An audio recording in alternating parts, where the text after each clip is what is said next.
Good morning, everyone. I'm E.J. Dion. I'm a senior fellow at the Brookings Institution, and I'm really happy to welcome everyone today. In my role as senior fellow, one of the favorite things I have gotten to do over the last 12 years is work with Robbie Jones and now Natalie and PRRI on a series of surveys that are truly insightful about what is happening in our country. I will be joined later by my partner in this work, Bill Galston, who will co-moderate the session with me. The report today is extraordinarily timely and is full of sorry, I just heard a voice from the machine. The meeting today, the report today is extraordinarily insightful and is chock full of findings. You're going to want to read the whole report. But I know from experience that Robbie and Natalie do the very best PowerPoints. And again, there's a large N for that. As I said, 12 years we have been doing this. I also want to say two things. One, I apologize. I'll be taking my glasses on and off because I will be reading. I've never caved to bifocals, although a friend recently said I might feel better about them if I call them progressive lenses. And I will also, we will also, by the way, be including your questions as quickly and as often as we can. I want to tell everybody out there how to get your questions in to us. We are joined also by an extraordinary panel later on, whom my colleague Bill is going to introduce. So if you want to ask us a question on Twitter, put it with the hashtag AVS 2021, Albert Victor Sam, AVS 2021. Or you can send it to us by email at events@brookings.edu. We truly welcome your questions. Robbie Jones is an extraordinary soul, a great pollster, a great thinker, and a great moral voice. He is the CEO and founder of the Public Religion Research Institute, PRRI, a leading scholar and commentator on religion, culture, and politics. He is the author most recently of a very important book, White Too Long, The Legacy of White Supremacy in American Christianity. He also wrote The End of White Christian America. I commend both of these books to everyone out there. He writes regularly on politics, culture, and religion for The Atlantic Online, NBC Think, and many other outlets. He has frequently appeared on major national media, including CNN, MSNBC, NPR, and has written in the New York Times, the Washington Post, and elsewhere, has written or been frequently quoted in, I should say, the New York Times, the Washington Post, and others. Natalie Jackson is the director of research at PRRI. Her research on how people form opinions, as well as on election polling and forecasting, has appeared in peer-reviewed journals and edited volumes. She teaches graduate level research methods at American University. I should take one of your courses, Natalie. I'd love to learn methods from you. And is currently editing a book on non-academic career options for people in the social sciences who have PhDs. Before joining PRRI, she held senior positions at Just Capital, HuffPost, and the Marist Institute for Public Opinion. For one of the best PowerPoints you will ever see in your life, I introduce my dear friend, Robbie Jones. Thank you, EJ. Yes, Natalie and I will be dividing up the presentation today. So I'll take you through the first half of it, and then Natalie will pick up. But let me just say a quick word of gratitude for, yes, 12 years of partnership. One of these days we'll be back at Falk Auditorium at the Brookings Institution in person. I definitely miss not only the camaraderie, but the cookies, which you don't get in the virtual event. But you know, next year, I'm hoping we'll be back there. Just a couple of words before I jump into the findings, but just to say, like, this is our 12th year. And I think we're seeing the outgrowth of what we're seeing today is divisions in the country, and an update on kind of where those divisions have gone, how they've shifted, how they found their way, and what we're really living with today, including, I think, some troubling findings around political violence, and then also a few places of hopefulness that we'll point out as well about what all Americans want and share. We do have a few places of those, in addition to the divisions that we'll get to. So with that, let me kind of share my screen, and we'll kind of walk you through the main findings of this year's American Values Survey. You can see we've titled the report, and the full report is up and available at prri.org. And we are live tweeting the event. If you want to join us on Twitter at AVS 2021, you see the hashtag there, and also the Twitter handles for PRI and myself and Natalie for the presentation. You see the title, Competing Visions of America, an Evolving Identity or a Culture Under Attack. And we were struggling with ways to kind of express what we thought the fault lines were really about. And I think that is it. I mean, is America, and I think increasingly this is what American elections have been about, less about particular policies and more about who we are, and big picture. And are we kind of an evolving identity, or are we a culture that's been under attack and under duress? So just a couple of details here. This is a survey, a fairly large survey as national surveys go, of 2,500 adults. It's a probability-based panel called the Knowledge Panel from Ipsos. We were in the field the last half of September, and want to make sure that we give a shout out and a great thank you to the Carnegie Corporation of New York, the Wilbur and Hilda Glenn Family Foundation, and the Unitarian Universalist Beach Program at Shelter Rock, who supported this survey and PRI's work generally. So I'm going to start. I'm going to do a couple sections. This one is around some central findings of cultural anxieties, conspiracies, and political violence. And again, there's a lot more in the report. We're just kind of touching the surface here.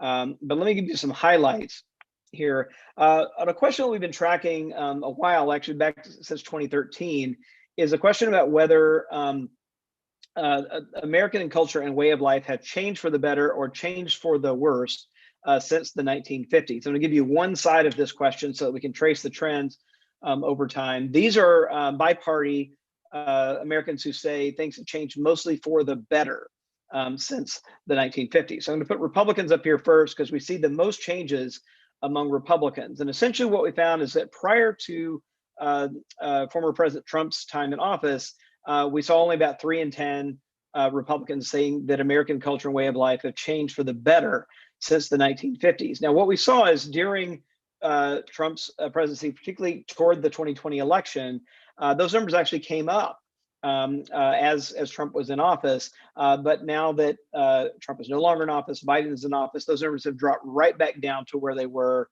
really to pre-Trump levels, at only 3 in 10 saying that American culture and way of life had changed for the better since the 1950s. These are independents. They look pretty close to the country as a whole. And you'll see basically we're again kind of back in many ways where we were in 2016, about half. This question divides the country kind of in half. And then Democrats here actually fairly steady across this time period, a little more than 6 in 10 saying things have changed for the better. But note the gap here, the partisan gap, is it's about twice as many of Democrats as Republicans who say things have changed for the better than say things have changed for the worse. Compared to those who changed for the worse since the 1950s. So part of this kind of big picture, I think, is a kind of harkening back, and this is part of what we're struggling over, I think, in many of the bigger debates in the country, is what is America about? Was there a golden age, right, for America? And we're seeing this very different vision among Democrats and Republicans. And further to the threat theme, we have several questions that get to this in the new survey. I'll show all 3 of them by Republicans. And also in this survey, you'll see as we go that we also have Republicans broken out by media that they trust, particularly those who most trust Fox News and those who most trust far-right media sources. And we see among many, many questions, particularly around those around cultural identity, cultural threats, differences by which media source Republicans most trust. So here is 3 questions things have changed so much that I often feel like a stranger in my own country. Today, America is in danger of losing its culture and identity. The American way of life needs to be protected from foreign influence. Here are all Americans, and Republican breaks on the first one. Things have changed so much I often feel like a stranger in my own country. 4 in 10 Americans, and the big divides here: 56% of Republicans versus 31% of Democrats down at the bottom. But you can really see the impact of those who must trust Fox News. It jumps to 61. Those who must trust far-right media outlets. And here we have, these are outlets like Newsmax, One America News, for example, that it jumps way up to nearly 8 and 10. The second question, so similar patterns, but at higher frequencies here. Today, America is in danger of losing its culture and identity. This divides the country almost basically in half. And Republicans and Democrats are nearly 50 percentage points different from one another on this. 80% of Republicans, only 33% of Democrats. But here you see both Fox News media and more far-right news sources, 9 and 10, and nearly all of those who trust far-right media sources saying America is in danger of losing its culture and identity. A similar question, American way of life needs to be protected from foreign influence. We see, again, very similar patterns here. The big thing to notice is just the big gaps between Republicans and Democrats, and then this effect across all of these questions. So that one of the things that really Fox News, One America, Newsmax, you can see the effect of it kind of driving this narrative of America as a culture under attack here. And we see it, again, it's nearly unanimous among those who trust, Republicans who trust far-right media, agreement with those statements. The next question that we found is, again, sort of stunning, that we have more than 2/3, in fact, nearly 7 in 10 Republicans saying that they believe the 2020 election was stolen from Donald Trump. We've asked this question a number of times over 2020. It has remained fairly steady. 2021 across 2021. And you see the 60-point gap. Almost no Democrats believe this, about a quarter of independents, but nearly 7 in 10 Republicans. You see the numbers jump a little bit here for news sources. 82% for those who must trust, Republicans who must trust Fox News. And again, nearly unanimous among Republicans who trust far-right media, as this has actually been the drumbeat on many of these media stations. So it's maybe not that surprising to see that. And then among religious groups, I put down here the 3 largest religious groups that voted majority for President Trump. White evangelical Protestants voted more than 8 and 10 for Trump in 2020. White mainline Protestants and white Catholic voted a little bit less than 6 and 10 for President Trump. But here you see some real differences. In fact, white evangelical Protestants are the only religious group in which a majority believes that the election was stolen from Donald Trump. And here it's 60% of white evangelical Protestants who say they believe that the election was stolen from President Trump, former President Trump. And here is perhaps, to my mind, maybe the most disturbing finding of the survey. And this statement, it's a disagree statement. True American patriots might have to resort to violence in order to save our country. That's the reading of the question. We have 18% of Americans who agree with that, but these big divides by party, fully 30% of Republicans today believe that true American patriots might have to resort to violence in order to save our country. 17% of independents, only 1 in 10 Democrats. And again, we see a little bit of a move among those who trust Fox News. It's essentially the same, but we see a bigger jump among Republicans who most trust far-right media sources. Again, One America News, Newsmax are examples of those, basically twice the levels in the country. But I think this 30% of one of our major political parties saying they may have to resort to violence is truly, I think, a stunning finding, and one we should probably come back to in the discussion period. Among religious groups, we see the numbers less, and this is that are a little bit lower than this. We do see the group that voted most for Donald Trump are white evangelical Protestants. About a quarter of all of them believe that true American patriots may have to resort to violence to save the country.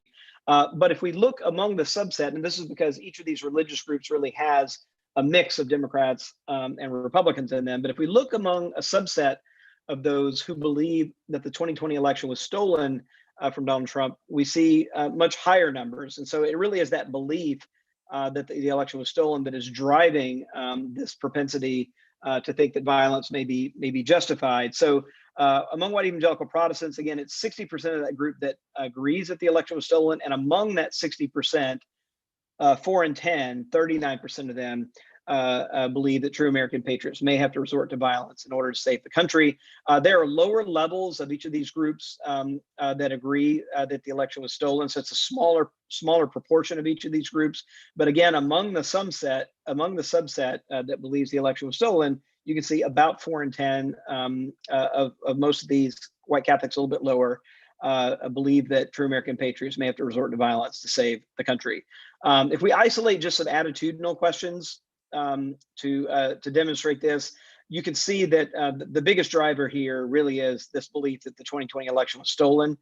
We also see some correlation, though, among those who feel like they're a stranger in their own country. That earlier question, about 3 in 10 who agree with that statement, believe that true American patriots may have to resort to violence, and also some effect of essentially a kind of Christian nationalist view here that God has granted America a special role in human history. Those who agree with that statement, 27% believe that true American patriots may have to resort to violence in order to save the country. And again, in the country as a whole, it's 18%.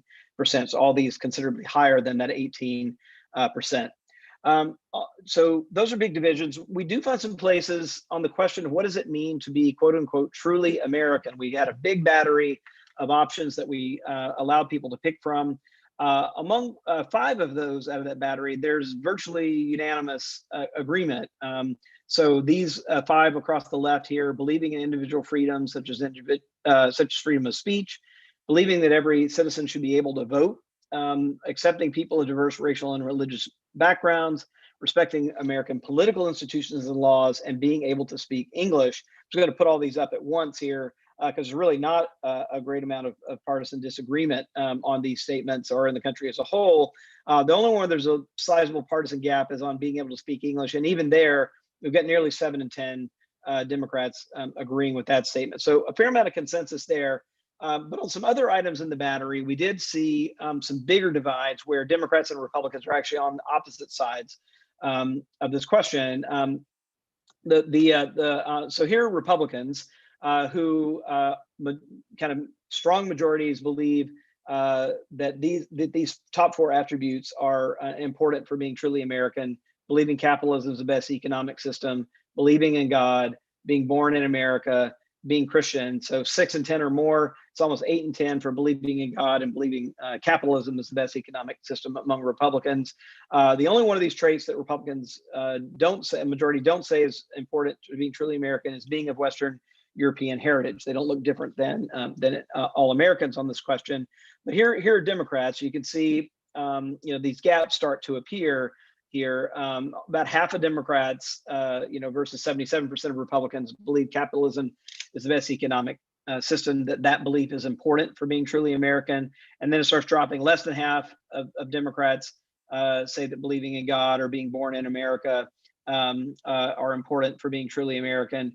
And only a little more than a third say that being Christian is important to being truly American. And then there is this kind of basic partisan agreement about being of Western European heritage. But on these, again, a kind of Christian nationalism sorts of measures that kind of meld a belief in God or being Christian, you can see the kind of partisan gaps really open up on these questions.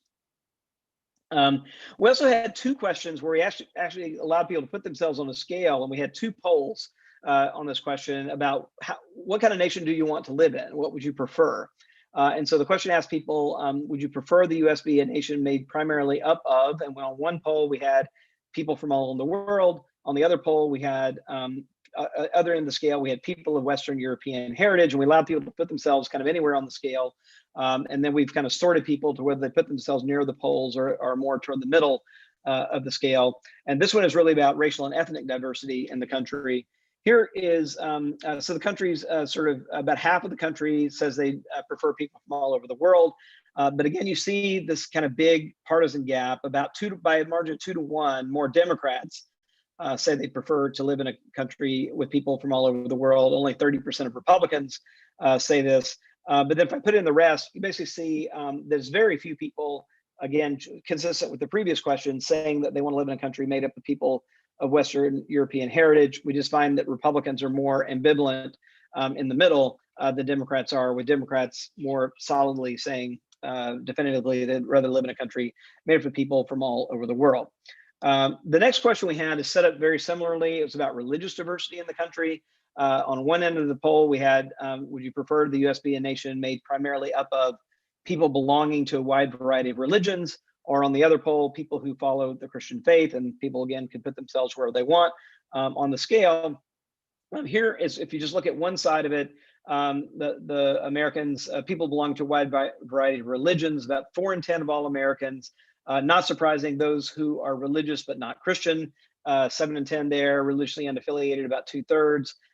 Then it drops a little more among Christian groups. But note the 13% among white evangelical Protestants down there at the bottom. Only a little more than 1 in 10 said they prefer to live in a nation made primarily up of people belonging to a wide variety of religions.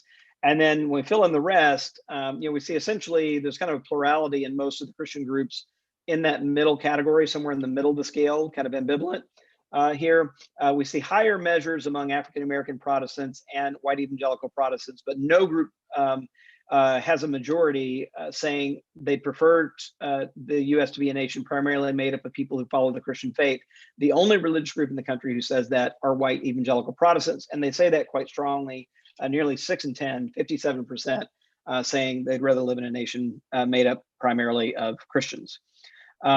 With that, I'm going to turn it over to my colleague, Natalie, who will walk us through the rest of the survey findings. Great, thank you. So turning to the economic side of things, we see considerable stress about costs of living. These are particularly acute among Black and Hispanic Americans. We see that more than half of Black Americans and nearly half of Hispanic Americans are at least somewhat concerned about paying for basic goods like groceries in the coming months. Less than half, but still around 4 in 10, are worried about paying rent or mortgage. And then we still see substantial numbers that are worried about paying their credit card debt and paying off their student loans. We've seen consistent slow decline over the last 5 years in the proportion of Americans who think college is a good investment in the future. So fewer than half now say so, and the decline has been consistent across most demographics, including party. So we see that only 37% of Republicans and 42% of independents think college is a good investment, whereas a majority of Democrats do, but that's still down from where it was 5 years ago. That slide has been very consistent across demographic groups. Moving on to views of the parties, we do see evidence of educational polarization. We see that gap in believing college is a good thing kind of shaking out in how people view their own partisanship. So we asked people to assess how their partisanship has shifted over the last 5 years. More than 1/3 of white Americans without a 4-year college degree say they've become more likely to think of themselves as Republicans, outpacing those who say they've become more likely to think of themselves as a Democrat by quite a bit. And then we see the same thing on the other side, reversed. White Americans with a 4-year college degree have swung more toward the Democratic side than they have toward Republican. So this is consistent with a lot of election analysis that shows educational polarization increasing over the last few years. It's kind of remarkable, though, that people see it in themselves. And we did specify the last 5 years in this question to kind of cover the Trump era. So we found that very interesting. Partisans tend to take the worst possible views of each other, continuing on the theme of polarization. A slim majority of Americans say the Republican Party has been taken over by racists. This is the first time that figure has crossed into majority territory in our polling, but it's been a slow, gradual increase. 90% of Republicans say they're just trying to protect against outside threats. But 85% of Democrats say the party's been taken over by racists. On the other side, 44% of Americans say the Democratic Party has been taken over by socialists, including 84% of Republicans. Not surprisingly, most Democrats say they're just trying to make capitalism work for everyone.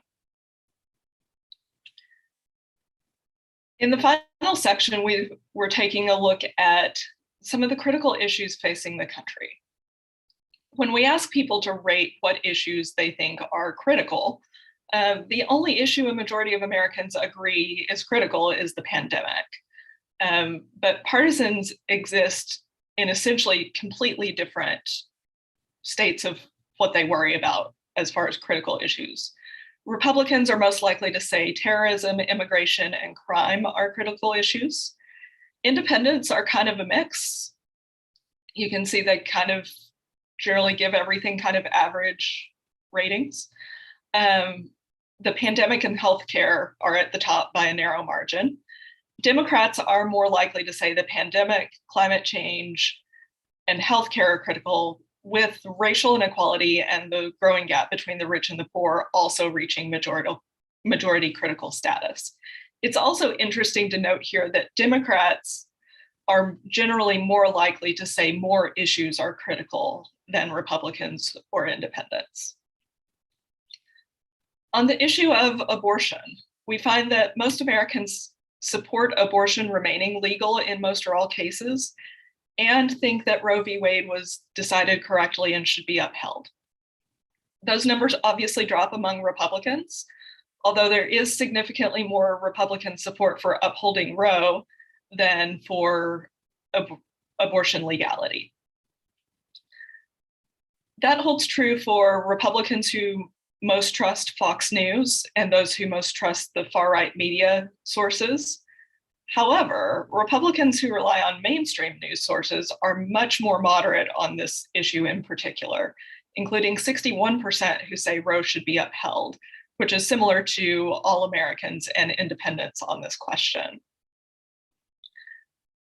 Of course, independents are roughly where all Americans are, and more than 8 in 10 Democrats say both that Roe should be upheld and abortion should be legal in most or all cases. We asked a question about critical race theory, how much people have heard about it. Only 19% of Americans say they've heard a lot about critical race theory, 44% say they've heard a little, and 34% nothing at all. Immediately after that question, we asked what the focus of teaching American history should be. In a bit of positive news, everyone aligns in theory on including both our best achievements and our worst mistakes as a country, showing that when the misused jargon of critical race theory is removed, there is common ground.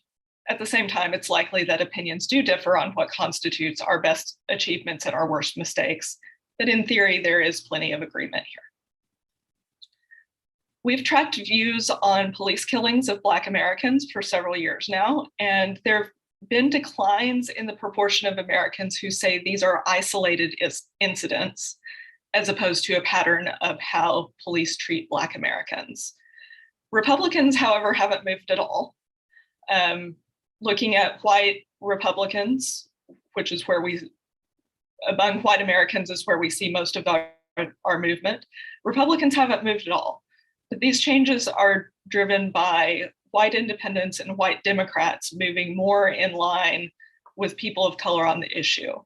There has been a slight rebound in the numbers as we move farther away from the protests and events of 2020, but we do see that, in particular, white Democrats have aligned now with most Black Americans in saying that police killings are not isolated incidents. They are a pattern of how police treat Black Americans.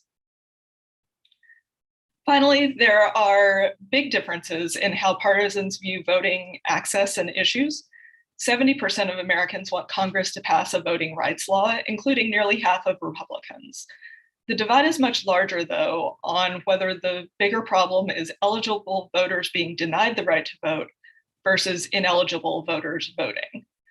More than half of all Americans, but only 18% of Republicans and 87% of Democrats say eligible voters being denied the right to vote is the bigger problem. Again, Republicans divide by their media use. Single-digit proportions of Republicans who trust Fox News or far-right media say eligible voters being denied is the bigger issue. Interestingly, 67% of Republicans who say they trust mainstream news say Congress should pass a voting rights law. There's plenty more in the report, but we will wrap the presentation there and turn to our panel for more insights and discussion.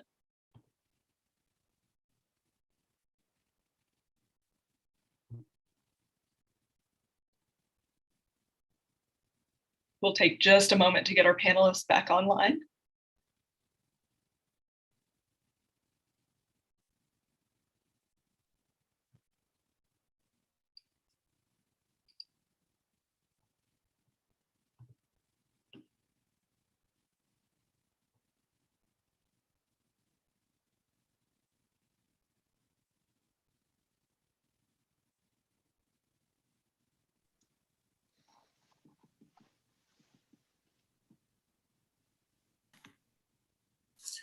Sorry for the tech delay. My name is Bill Galston. I'm a senior fellow in governance studies at Brookings and EJ's longtime partner in crime, along with Robbie and Natalie and others in the American Values Survey, in the admiration of which I join EJ and am second to none. We now turn to the panel phase of our conversation and presentation. You've already heard brief snippets of the distinguished bios of Robbie Jones and Natalie Jackson. Now let me very quickly introduce our three panelists in the order in which they will be presenting their comments, and each has been allotted a maximum of 5 minutes. It's my sad duty to be the enforcer of that time table, but I'm sure it will give us no problem. And after they make their remarks, we will have a panel discussion for about half an hour, followed by the audience question phase of this presentation. So in order, we have Nazita Lajavardi, who is, if my information is correct, an assistant professor at Michigan State University. She has a PhD from the University of California at San Diego, where many of my friends have been teaching for a very long time. I bet we have some people in common, Nazita. She also has a JD from the University of San Francisco School of Law. The list of her publications is lengthy. Suffice it to say that they have included publications in the most distinguished presses and journals of the American Political Science Association. So good to have you, Nazita. Our second panelist is Eric McDaniel. Again, if my information is correct, he's an associate professor at the University of Texas at Austin, where I taught for 10 years. So another connection. He's the author of Politics in the Pews, Political Mobilization of Black Churches, and he is also a co-author of The Everyday Crusade, Religious Nationalism in American Politics, and perhaps by now it has been published, or perhaps it's still awaiting publication, I'm not sure. And third, Carlin Bowman, who in these quarters literally needs no introduction. She's been a senior scholar at the American Enterprise Institute for decades, and she is known as the go-to person on American public opinion, and not just now, but going back decades. Ask her a question. Ask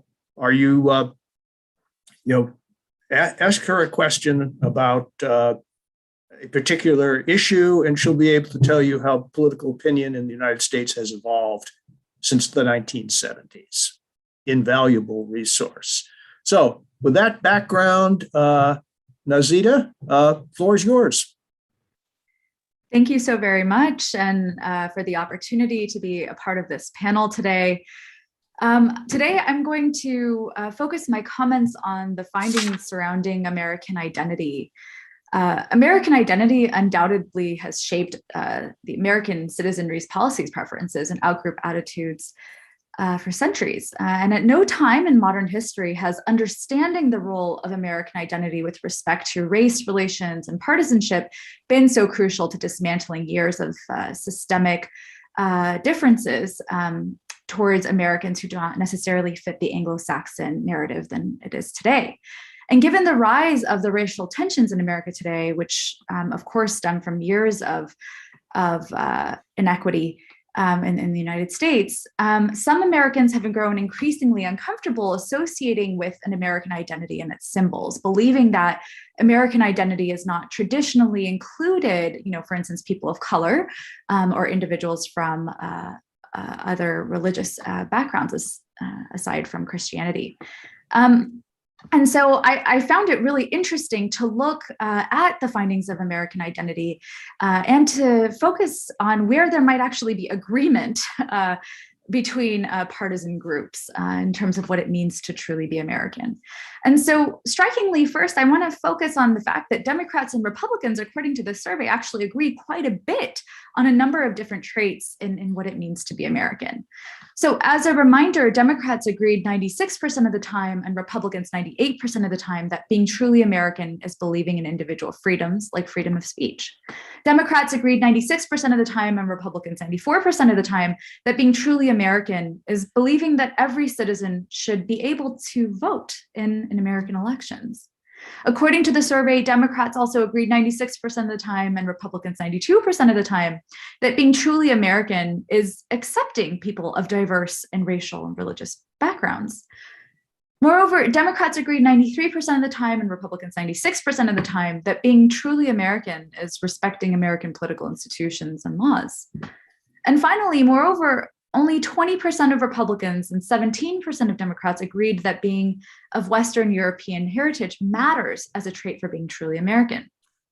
And so to me, it seems quite interesting to in fact, why it may be that we see so much agreement on these particular items, particularly because you might actually expect differences on some of these items across partisan lines. For instance, in terms of accepting people from different racial backgrounds, or for instance, agreement on the fact that every citizen should be able to vote, given that much of our national discourse is divided along partisan lines when it comes to how we should be determining how people get the right to vote, and in fact, who can show up at the polls and in which ways. An agreement on these items is especially noteworthy given the massive partisan differences between what the other out party might actually be seen in terms of protecting the American way of life. So to be clear, the same survey that we just heard findings from found that only 14% of Democrats agree that the Republican Party is trying to protect the American way of life against outside threats. And similarly, only 15% of Republicans agree that the Democratic Party is protecting the American way of life from outside threats. So taking all of these points together then, I found it rather remarkable that there seems to be rather a great deal of agreement among Americans of all partisan stripes on some of the factors that meaningfully shape American identity. But importantly, it seemed that there was not enough trust in outpartisans to maintain the American way of life. So I look forward to our discussion, and I appreciate the opportunity to serve as part of this panel. Thank you, Nazita. Eric, the floor is yours. For allowing me to join you today. Being here with Robbie and Natalie is always great, even if it's virtual, and being able to work with Brookings is also a great honor. And thinking about the reports, I want to focus on some of the things that Nazita talked about in regards to American identity, and specifically that the fight we're seeing is really an issue of heroes and villains. That if we think about critical race theory, if we think about who is an American, every story has a hero and a villain. And as we know, the most intriguing stories have villains who are outside as well as those who are inside. So we're concerned about the villains who are foreign and domestic. And so if you think of like one of the greatest stories of all time, The Godfather. So in part one, you have Carlo betray Sonny, and you have Tessio betray Michael. Godfather Part 2, we think of Fredo betraying Michael. And because I respect everybody here, I won't mention Part 3. But what's important to note here is, when we talk about critical race theory and we talk about the idea that I don't feel like I belong in my nation, it's the belief that now I'm the villain. And we have a number of people who felt like they were the heroes, and now they're being cast as the villains. And we're seeing this again right now. If you think of the number of people who are wearing the kind of Go Brandon t-shirts, the idea that no, he was a hero, he was not a villain here. And this is kind of recasting who's good and who's bad. But along with this idea of heroes and villains is that if the people who are classically seen as heroes are now the villains, that means the nation must be stolen. Something is wrong. The world's been flipped upside down. And while we see that Americans are more likely to embrace what we think of as liberalism, the belief that you can be an American because of certain beliefs that you hold, this is not an issue of genealogy or genetics, that we see that clearly there is much more support for liberalism than there is for ethnocentrism or ethnoculturalism, but it's still there. And it's still held by a significant portion, and the rhetoric is still used. I mean, if you can think about, the calls for, we need people coming from Western democracies, the rhetoric around Haiti and other African nations, this is common. But also with this is the sense of a stolen nation is this pushback against expertise. And so this populism that's come about from both the left and the right, is this populism said, the elites have failed us and that the people need to take over. And so because of this, you're seeing a rejection of expertise. And this is probably why you're seeing, this dip, where Democrats are going from 66% to 58% and believe that college is a good investment, or Republicans has gone from 52% to 37%. And this is also, you see this in reaction to the coronavirus vaccine. And it didn't necessarily help having former President Obama, who had all these academic accolades and talked like a professor to further enforce this. And so these are things that we need to be aware of, but also when we're focusing on the different types of media sources, it's clear people have selected themselves into media sources. But one of the things we also need to be aware of is that even the mainstream media sources, whether intentionally or not, the way in which they tell these stories is kind of inflaming these partisan divisions. And a great book to take a look at is Combative Politics by Mary Leighton Atkinson, which talks about how they tell these stories could really play a big role in separating these people that would not necessarily be separated. Thank you. Thank you, Eric. Carlin? Thank you, Bill. And it's a pleasure to be with you again today on this new PRI study. I want to congratulate Robbie and Natalie. It's just such a rich survey, and it's always a privilege to be included as a commentator on it. I want to go back to Robbie's very first slide, his title slide, in which he asked a question: competing visions, an evolved identity, or a culture under attack. I don't underestimate our differences or the divisions, many of which Robbie outlined in his slides, but at the risk of being Pollyannish, I tend to be a glass half full person. I'd like to suggest that an enormous number of the responses in this survey suggest an evolving identity that's more inclusive, more accepting, and much more diverse. And the way that I decided to look at these questions was to look at the attitudes of young people on all of the questions in the survey. Young people tend to lead change, whether it's in fashion or whether it's in politics, and they tended to be the most accepting, the most diverse, the most inclusive on a whole series of questions. And I actually thought the overall responses to these questions were quite positive. 92% said that accepting people of diverse racial and religious backgrounds was very or somewhat important to being an American, up from 86% in 2018. 61% said that immigrants strengthen the society because of their hard work and talents, up from 45% in 2010. 65% said that our diversity makes the country much stronger or moderately stronger. Only 9% said it made it weaker. When asked about the likely impact of the new census finding that the white population had declined for the first time in our history, 59% said that it didn't matter. And of the remainder, more saw it as a plus than a negative by 23 to 17%. 75% thought it was still possible for us to embrace the motto from many one, e pluribus unum. And in every PRI poll since 2015, 60% or more have said that immigrants living in the country illegally should be allowed to become citizens if they meet certain requirements. And another 15% said that they should have permanent legal residency overall. Americans have never been particularly welcoming of refugees, but a solid majority in all of the surveys that PRI has done this year wanted to oppose preventing Afghan refugees from coming. And in the question, I think that surprised me more than any other in the poll because of the use of the word always in the question. Nearly 74% said that America has always been a force for good in the world. On every single one of these questions, young people were either more accepting, again, suggesting change, suggesting a positive, evolving identity, or they were very much like everyone as a whole. I just wanted to touch on a couple of the issue questions overall. EJ had a column this morning suggesting that Democrats should take the win and not look back. And I agree that that's very sage political advice, but I think that's going to be very hard to do if you take the people's responses in this survey to the three questions about inflation overall. Inflation is such a powerful indicator, and 85% in this survey agreed that the cost of housing and everyday expenses was rising faster than their income. 44% were somewhat or very concerned about the cost of basic daily goods in daily life. And I think that was going up because of inflation. As a critical issue, concern was similar to healthcare and terrorism, and I thought that was fairly significant.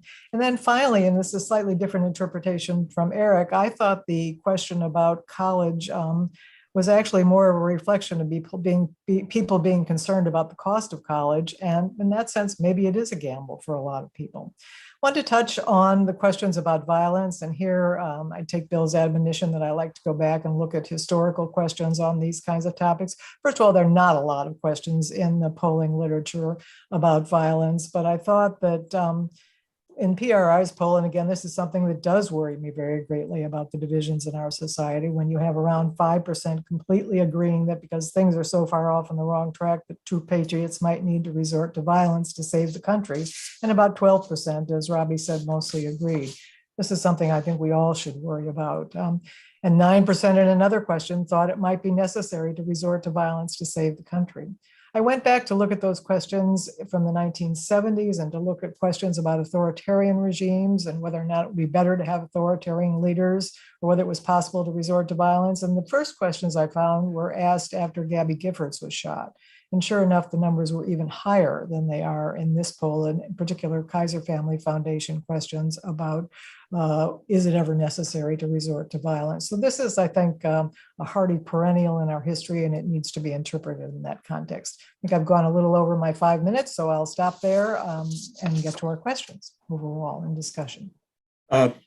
Thanks so much, Carlin. I think, EJ, are you on? I am. Okay, so why don't we go back and forth with questions to the panel? You first. First of all, thank you all for an extraordinary presentation. I was on mute when I thanked several people at Brookings for being so important to getting this event done. And I want to make sure that before we end, I say thank you to Catalina Navarro, who's out there feeding us questions and helped organize this, Megan Bell, and also Daryl West, the head of governmental studies, who's always been a VP at Brookings, who's always been very supportive. And thanks to the panel. In a way, first, more than anything, I'd like to ask Robbie and Natalie if they had a response. Barack Obama once said that he was accused frequently of being a hope monger. And I think of that as a compliment. So I appreciated Carlin being our hope monger here today.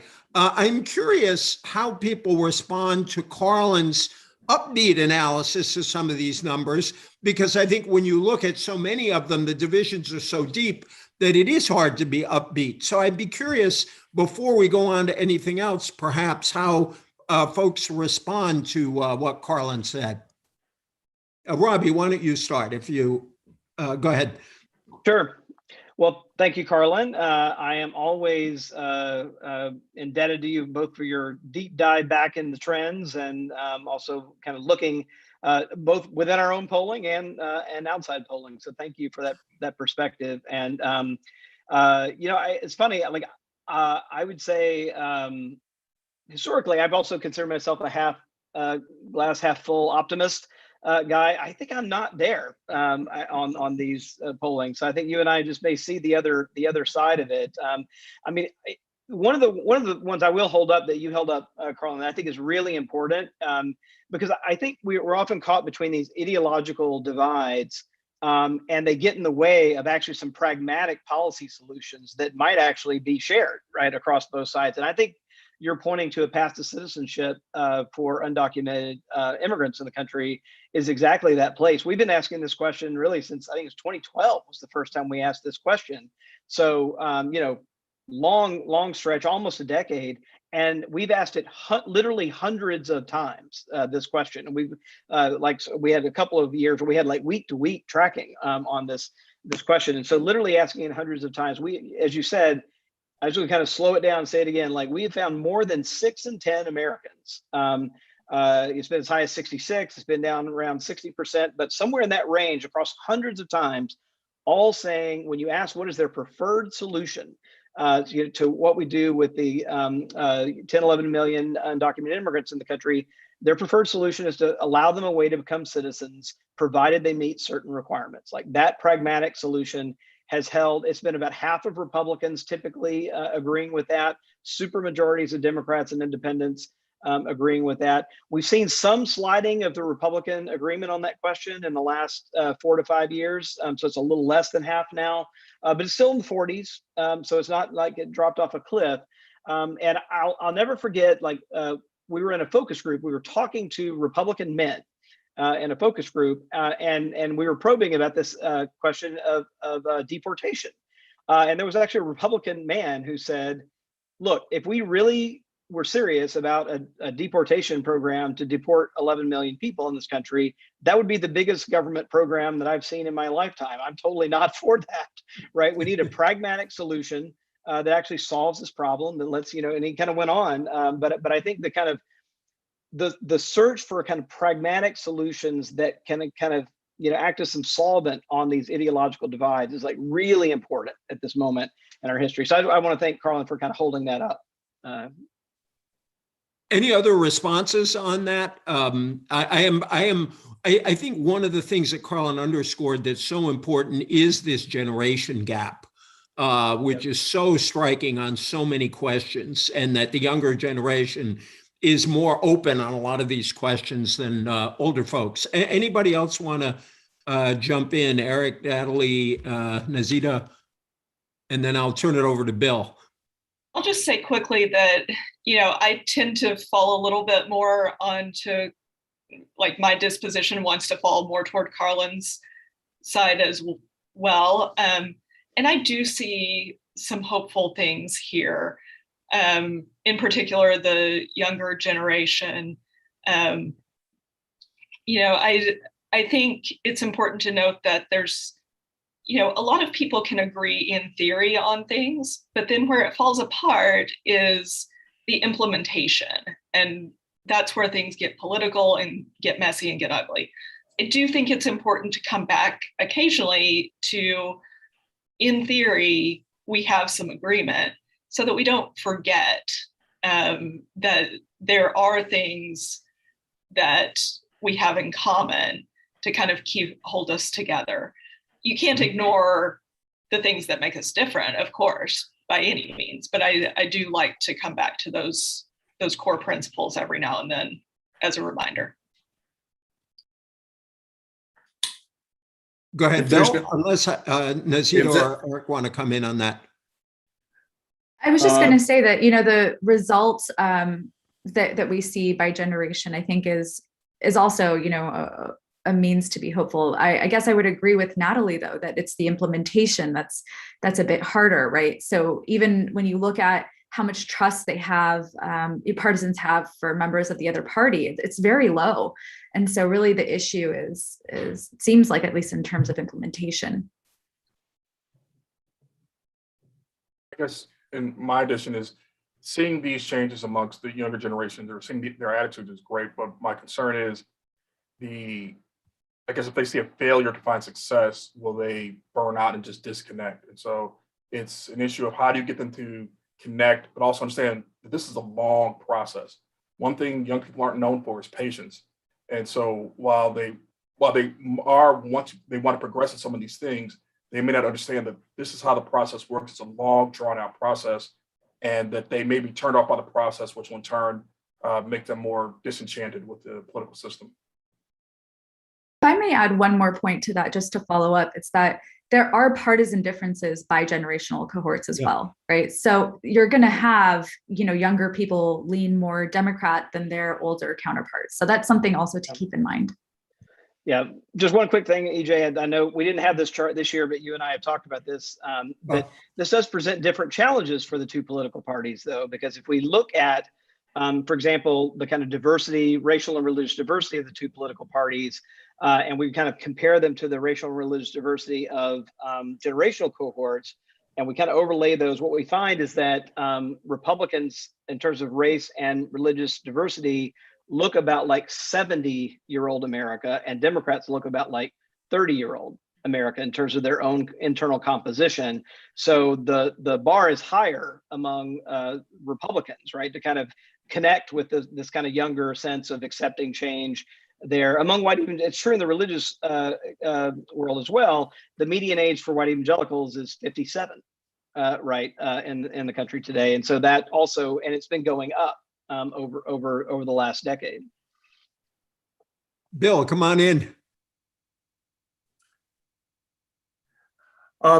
Okay, here is my omnibus question for the entire panel, and here's the way I'll frame it. We have spent a lot of time in recent years focusing on the Republican Party and the changing balance of attitudes over the past 5 or 6 years under the influence of the Trump campaign, the Trump presidency, et cetera. We've spent less time focusing on the Democratic Party, and we have a picture in our heads of the Democratic Party that I have tested against this iteration of the American Values Survey. And I was really surprised by this little heuristic experiment. Let me put it on the table and ask anyone on the panel who's interested to respond. We tend to think of Democrats as the secular party, but we find that fully 45% of Democrats say that believing in God is essential to being, quote, truly American. We think of the Democratic Party as the pro-immigrant party, but 43% of Democrats say that you have to have been born in America to be truly American. We think of the Democratic Party as the religiously pluralist party, but more than a third of Democrats say that you can't be truly American unless you're a Christian, which I'm not. Am I less than truly American in the eyes of my fellow party members?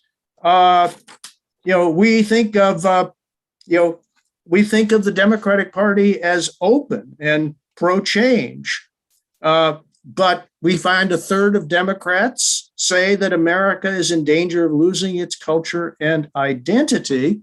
We think of Democrats as the internationalist party, but 37% of them say that the American way of life needs to be protected from foreign influences.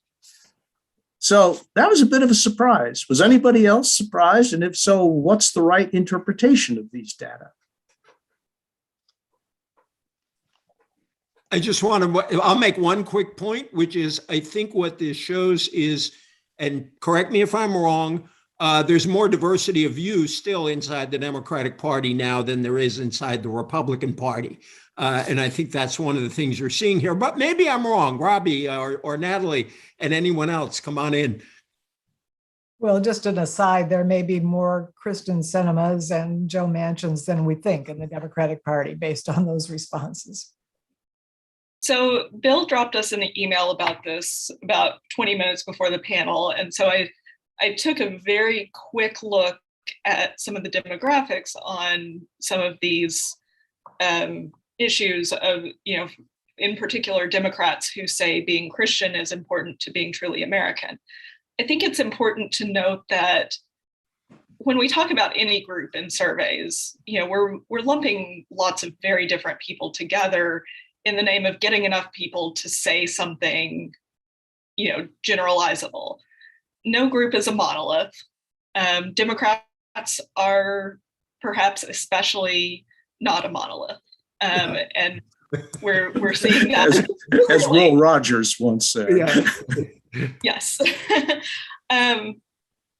It is, Democrats are kind of a big tent.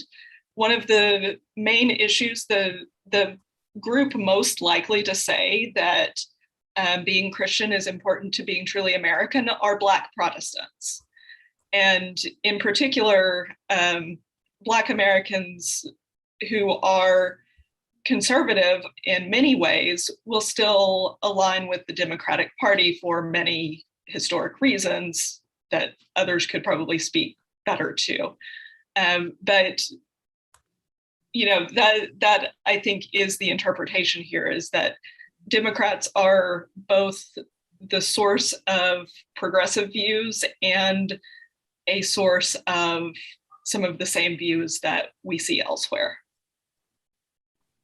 Well, I'll jump in on the question about people thinking of the Democrats as the secular party, which was your opening salvo in this big question. But I think that's part of the key, here as well, is that that is a sentiment that's never been based on great data.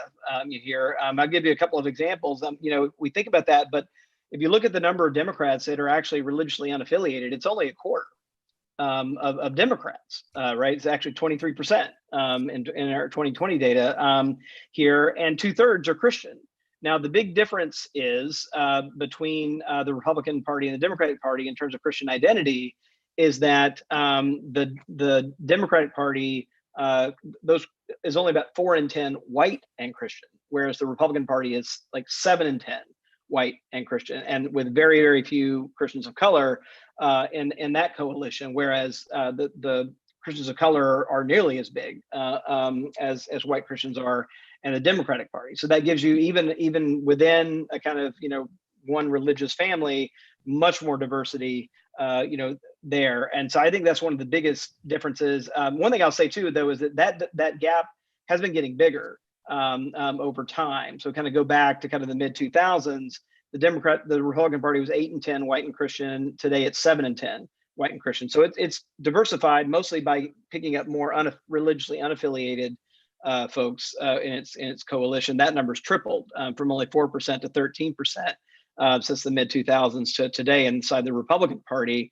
Whereas the Democratic Party has become more racially and ethnically diverse. It was about half white and Christian mid 2000s, and now it's down to 4 in 10. Most of that has some of that's been unaffiliated, but some of that has been a greater proportion of Christians of color in the coalition as well. But that all leads to a lot of diversity right within the party. It also means that it's much harder to put together an issue coalition, right, among a group like that, right? Because it's just a very broad set of interests that you're trying to hold together. Bill, could I just go to some of the audience questions to make sure we get some of them in at the moment, or do you want to reply to that, or does anyone else want to come in on that?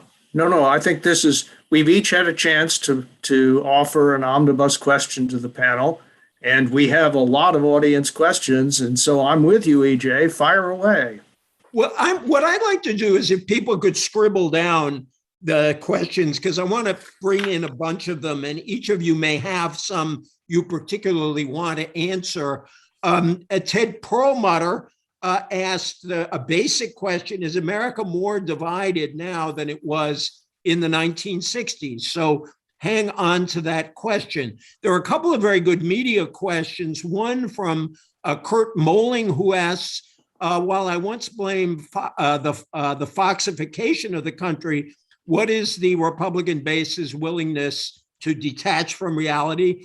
The QAnon and the big lie, and if reality and logic are out the window, how do you have conversations and make policy? David Hamilton asked about what is the identity and culture that some feel threatened by today, and a related question. So there are a bunch of media questions on this.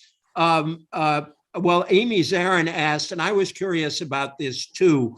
Can you share the percentages of Republicans who consume the types of media that you presented data on? I was particularly interested in the comparison between Fox News on the one hand, One America on the other, but also the mainstream media. And then Andre Goodfriend asked, to what extent have social media exacerbated polarization, enabling perspectives that had been seen as extreme or outliers to become amplified, legitimized, and squeezed out? The moderate voices, the appropriately named, bless you, Mr. Goodfriend asked. Who wants to start off on any of those questions? Nazita, you have a lovely smile on. I have a bad habit of calling on people in panels or classes who smile. So go ahead. Why don't you start off? I'm doomed then. I found the question about social media really interesting, because I think we're not talking enough in our national conversation coming out about social media companies about how there are algorithms that seem to favor and enhance misinformation, especially on social media platforms, and we exist in these filter bubbles. We self-select into certain social media venues, and the information that we get is more and more polarized because those are getting more and more likes. And so we are indeed in a crisis in our democracy that is exacerbating partisan divides very much because of social media. And so it is the fact, it is the case that it is social media that is amplifying more extreme viewpoints to be louder and more visible. And so that is clearly having an effect on public opinion and public attitudes. And so I think it begs the question of, how do we want our social media platforms to operate? And, are we as a country okay with this? Eric, do you want to come in? And then I'd love Carlin to particularly take on the are we more divided in this than in the 60s? But Eric, do you have something out of this potpourri of questions? Yeah, I think one of the important things is people have talked about folks who've kind of dived into conspiracy theories. And there's been a lot of research on this about telling somebody they're wrong is basically the equivalent of punching them in the face, and they're going to react the same way. And really, to kind of walk them through this, they need to explain these things to you and kind of get down to the heart of what's driving this belief. And that is the way to do it. It's almost, you got to slowly walk somebody through it. You can't tell somebody they're wrong and move on, because you have a group of people who feel like they're under siege. And if we talk about the identity threats, things like that, they think like they believe they're under siege. And so they're more likely to hold on to conspiracy beliefs, believe somebody's out to get them. And, we could think about this when we think about Black nationalist groups and some of the problems the Black Panther Party had, where, there is evidence that they were under siege and there were people out to get them, but they may have bought into things they probably should not have. I think what's going on now is social media has allowed that has exacerbated these things where you're getting false information left and right. And it's to the point now where I try to explain to people, like, no, that's not how things work, such as flat Earth. Somebody argued, if you had a planet that was 70% water, would you prefer it to be on a flat plane or a round plane? And my argument was gravity. And gravity isn't proven to exist. I was like, I don't have time to explain gravity to you. But it's one of these things where these things kind of jump in. There's just an underlying belief that they feel like they've been left behind. They feel like they can't trust anybody. And this has been part of the American ethos. This individualism, we can't trust government. This is nothing new. It's just that the volume has been turned up drastically, and social media has helped turn that volume up. Carlin, on the 60s question, because I feel like we're more divided now, but then I asked myself, maybe I was young in the 60s and I'm not young anymore. And maybe that shapes my perception. But I'm curious what you think the data show on that question of division. Well, I'm not young anymore either, and I remember the 60s as a pretty divided time. But that said, let me just a comment. First of all, there are far more pollsters in the field. They're tapping our pulse on a regular basis, and we're just getting a lot more data than we got in the 1960s. Also, the polls are much more emotional today than they were, let's say, prior to the early 1970s. There aren't questions about anger, let's say, and I think there's only one question before, I can't remember the date right now, about anger before, let's say, 1960. There are all sorts of lying. That's just a hard, you see it in the polls all the time now. The pollsters didn't used to ask those kinds of questions. But there were two extraordinary surveys done in the mid 80s, one by Yankelovich and the other by Peter Hart for Rolling Stone. And they were surveys that asked baby boomers to think back to the late 60s. Were they involved in the demonstrations? Those kinds of questions. And then what did they think as they were in middle age in the mid 1980s? And first of all, it surprises me looking back at those polls that hardly anybody remembers being involved in the violence. But all of them said they'd become more conservative, but not more Republican. And the reason they'd become more conservative was because of family responsibilities, but they didn't change their political identification. And I thought that was an interesting point about those surveys. So are we more divided? I'm not sure the polls can really answer that question because we just don't have enough data. It's hard to find questions about violence before some of the ones that I mentioned earlier overall. You just proved Bill Galston's excellent point about you, Carlin. That was great. By the way, I would put on the table, and I want to go to Robbie and Natalie on some of the sort of factual underpinnings from our poll, particularly on that Republican media consumption question. I am really struck by the research of Alan Abramowitz and his colleagues about the rise of negative polarization, which is, it's not that we really love our own parties more, it's that we really can't stand and deeply mistrust the other party, which may be partly why I'm feeling what I feel about polarization and not just my age. But Robbie and Natalie, come on in on some of those really good questions. Yeah, just one comment on that, and I want to just, like, as someone in the profession, like, note that there are questions that we at PRI have written over the last 5 years that I never would have imagined as a social scientist that we would write, right? And we're doing that because of what we're seeing on the ground and what we're trying to understand on the ground, right? About, we asked, for example, in a previous set of polls, whether people saw Donald Trump as assisting white supremacists. And I would never have thought that we would need to ask a question about whether a sitting president was assisting white supremacists or encouraging white supremacists. The word was encouraging in the poll. And at the end of his time in office, we had 57% of Americans saying that they thought that President Trump was encouraging white supremacist groups. I mean, that's just, I never thought I'd write that question. Never thought we'd see those kinds of results, in the surveys. We do have a whole battery of QAnon. I'll pivot to that here. Questions, in the survey. Again, did I think we'd have to do serious polling about conspiracy theories on the kind of level that we've had? I wouldn't have predicted that, but here we are. So we do have a battery there that follows some work that we've done throughout the year, because this answers one of the other questions. So I'll just kind of hit that real quickly. They basically held steady throughout the year. We based this question on, we built a composite scale based on 3 questions that we built out of QAnon literature. So we actually spent a lot of time reading QAnon literature and message boards to kind of get the right language. But even when we ask it in a fairly extreme way, so we have 3 questions. One of them is that political violence question, but the other 2 are, there's a storm coming soon that will sweep away elites in power and restore the rightful leaders. We had 21% of the country believing that. The second one is the government, media, and financial worlds in the US are controlled by a group of Satan-worshiping pedophiles who run a global sex trafficking operation. So we pulled that language straight off the QAnon world, 18% of the country. Again, when we wrote that question, I was kind of shaking my head that we really were going to ask this question. 18% of the country agrees. And then the other one was the question about whether true American patriots may have to resort to violence, 18%.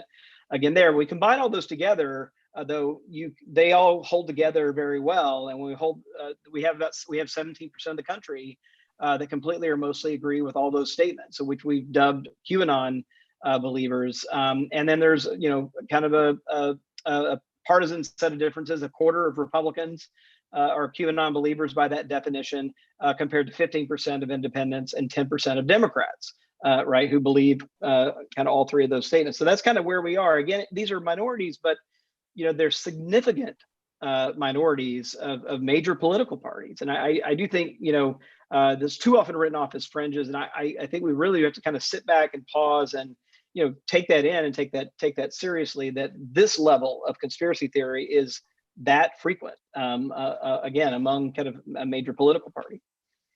EJ, Yep. Over the past 12 years, we've settled into our assigned roles. You're the genial good cop. I'm the stern bad cop. And so it's my duty to remind everybody that we only have 11 minutes left on this panel before I absolutely have to ring the bell. So I'd like to cut in with another tranche of questions from the audience, which will be the last, if that's okay. And could I say, Mr. G, you're a very genial, Bill. And before we close, I really would love to answer Amy's question, if I may call you Amy, about the breakdown of Republicans on the media, because I thought that was an interesting factual question. Go ahead, Bill. Okay, I have three questions from the audience to put on the floor for the panel.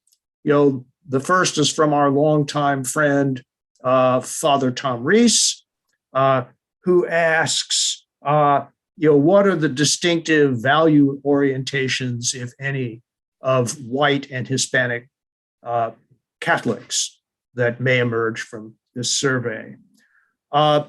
Tranche number two, there were a lot of people who, in classic American style, were not content to wring their hands at the bad news in this survey, but asked versions of what can be done.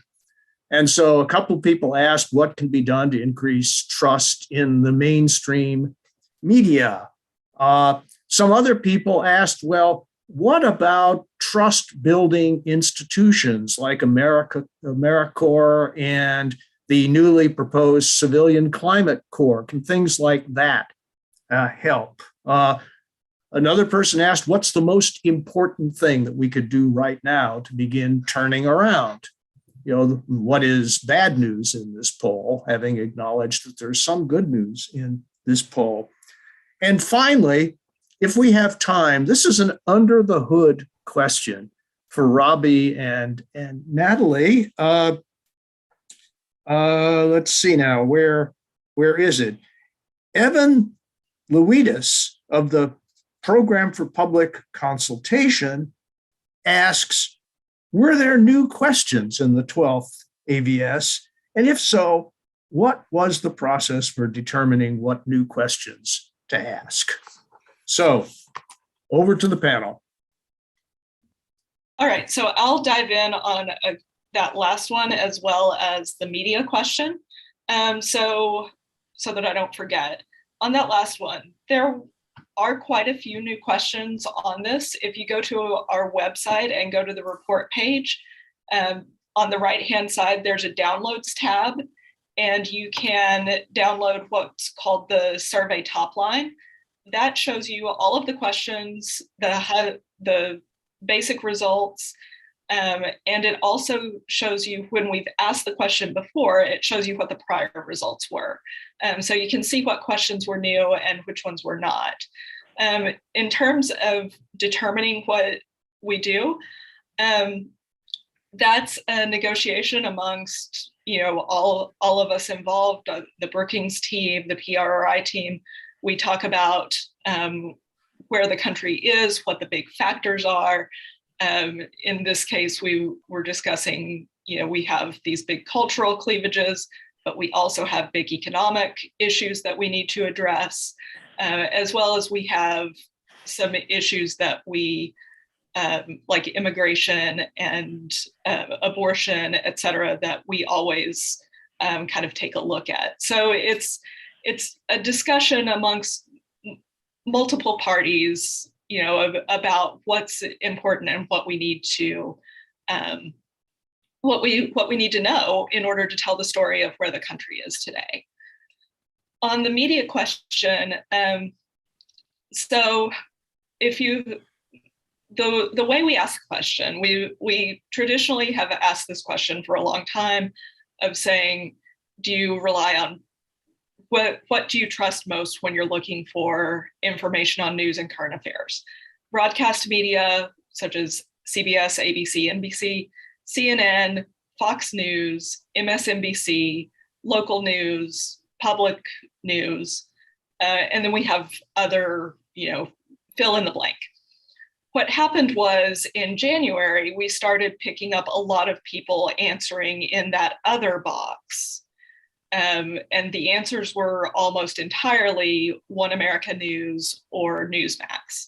And so we have tracked that throughout 2021 to the point that we finally have added that as a response category to the question. So that's kind of the genesis of that far right news category.